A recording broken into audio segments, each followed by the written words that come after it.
to talk about. How about you? You want to take the next match here? Maybe match of the night. It was the opener, Hell in a Cell. Drew McIntyre versus CM Punk. CM Punk wins it. This one goes 31 minutes. Wow.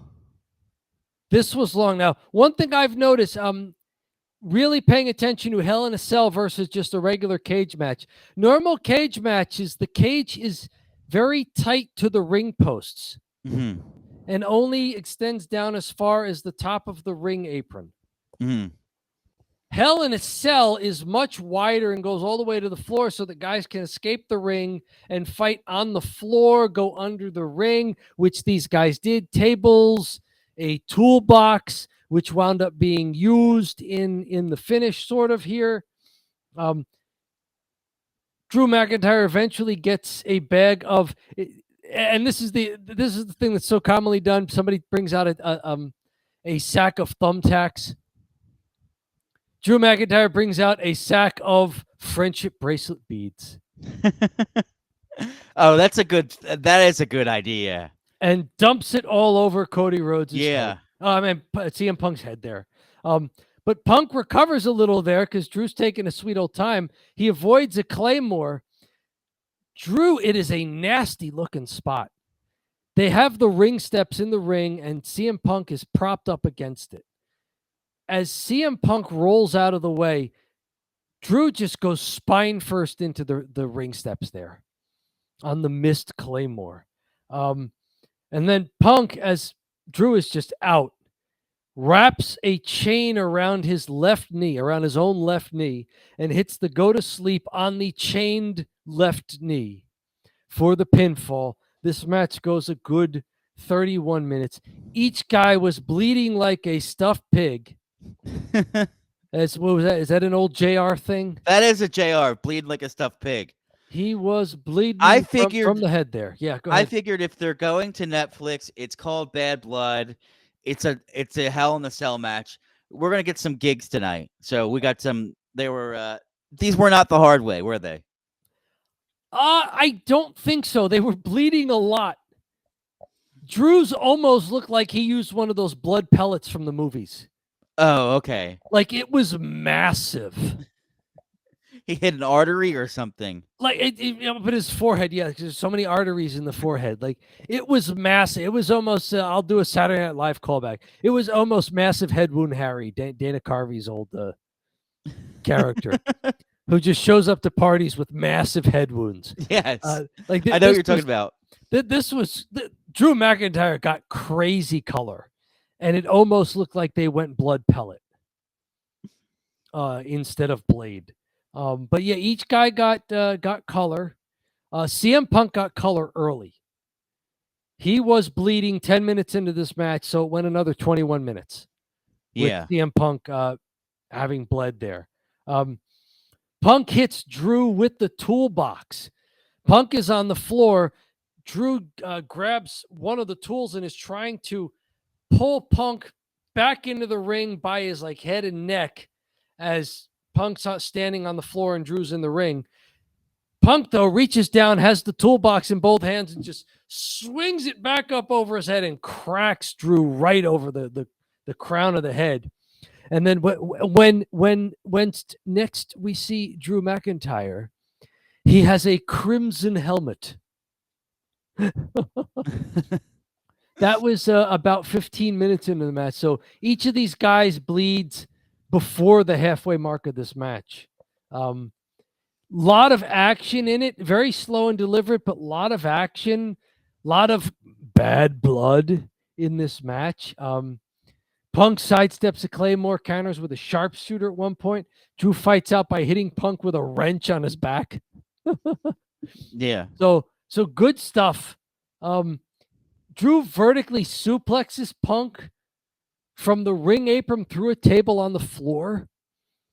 This was a tough one. Each guy was on the ring apron on opposite sides of a turnbuckle there, each with a front face lock there. And it's like, oh, what are they doing?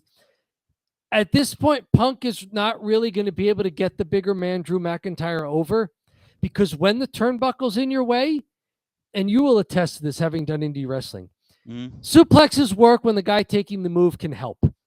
Mhm. With the turnbuckle in the way, the guy taking the move could not help. So this was a tough move for Drew McIntyre to execute.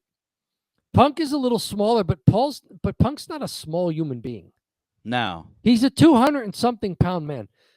Drew lifts him straight up and then takes time to steady him vertically before going backwards with him. That takes more strength than doing the normal suplex in the ring when the guy taking the move can help. Yeah, for sure. That And was an impressive spot. this is a little off, but Dom isn't as charismatic as Eddie. Eddie had charisma to spare. Yeah. I will disagree. Dom is oozing charisma as a heel. yeah, Nobody has heat like Dominic Mysterio.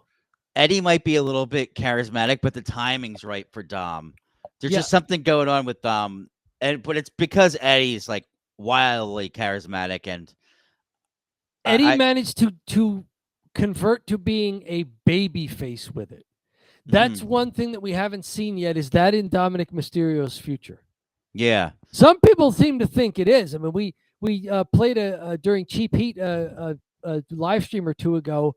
Alberto El Patron, the former Alberto Del Rio, talking about how he thinks Dominic Mysterio is going to be a future star and maybe a future world champ, and maybe it's with a face turn. As far as getting heel heat, Dominic Mysterio oozes. He is a heat magnet. yeah. Well, Dom, I'll tell you what. I would comment on this CM Punk match, but as you can maybe tell from my shirt here, I was watching my Phillies get beat up by your Mets. So Oh, no. I did not see CM Punk versus Drew McIntyre, and I came back and I'm like, oh, I missed that one.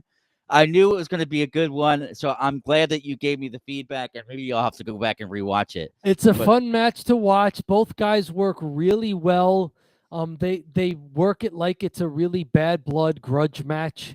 Mm-hmm. So I haven't seen too many Hell in the Cells, but if this is what they're like, then I don't want to see them as a regular thing, but as a one-off, blow off to a long feud as this was. This is a very long feud. Yeah, they were teasing the animosity since last year's Survivor Series. It's 10 months. Yeah, and I think it's just because of the injury that Punk sustained that they had to drag it out, but they were able to do things pretty much through social media the whole time, rather than which kind of like kept the ball rolling. I think it made it better. Not just social media, but Punk's injury and dragging it out. It meant that Punk cost Drew McIntyre the World Heavyweight Championship. Mm-hmm. I wonder where they're gonna go with both these guys now that this is over. What are they gonna do with Drew? What are they gonna do with Punk? Is Drew gonna just take some time off?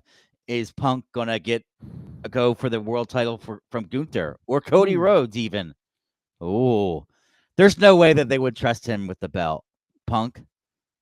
Yeah, that's a great question. Does he win Royal Rumble? And then there's all the intrigue is he going to target somebody for WrestleMania? Yeah, that would be pretty wild to go from being excommunicated from the WWE, but that's how they work. People that get excommunicated and brought back in get pushed to the moon. It's people that are good yes men and do the right things and hang around. Like, you can hang around, be a mid-carder and collect your check, but until they cut you like Dolph Ziggler.